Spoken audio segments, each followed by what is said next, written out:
Gustave Courbet, 1819-1877.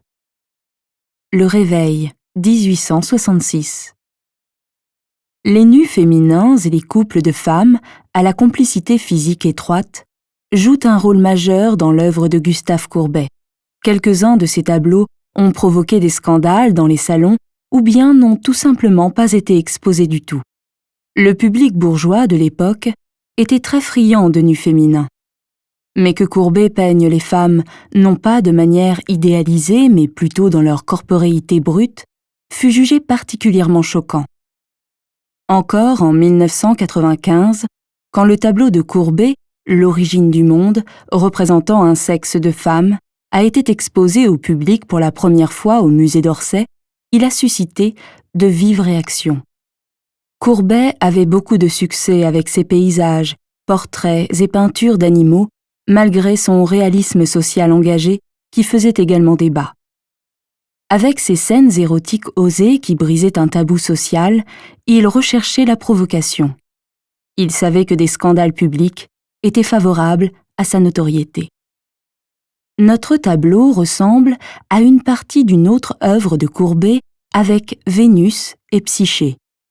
Les corps clairs de deux femmes ressortent devant une teinture rouge légèrement ouverte. L'une fait tomber des pétales de fleurs sur le visage de l'autre, de sorte que cette dernière pourrait bien ouvrir les yeux la seconde d'après. Un contact imminent entre la bouche de la femme éveillée et la poitrine de la dormeuse est suggéré. Le drap bleu froissé dissimule la frontière entre les deux corps. C'est pourquoi on ne voit pas au premier coup d'œil à qui appartient la main. Courbet nous montre avec son tableau une scène érotique pleine d'insinuations. Ce qui se passe après le réveil est laissé à l'imagination de l'observateur. Johanna Eftenhan, modèle irlandaise et compagne de l'artiste américain James Whistler, que Courbet avait rencontré à Paris, a servi de modèle pour les deux personnages. Courbet l'a peinte au moins une dizaine de fois entre 1864 et 1866.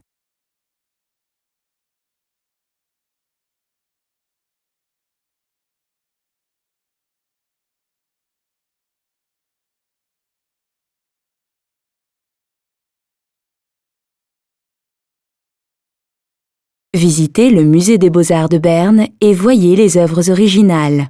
Et téléchargez l'application gratuite Museen Bern dans le App Store.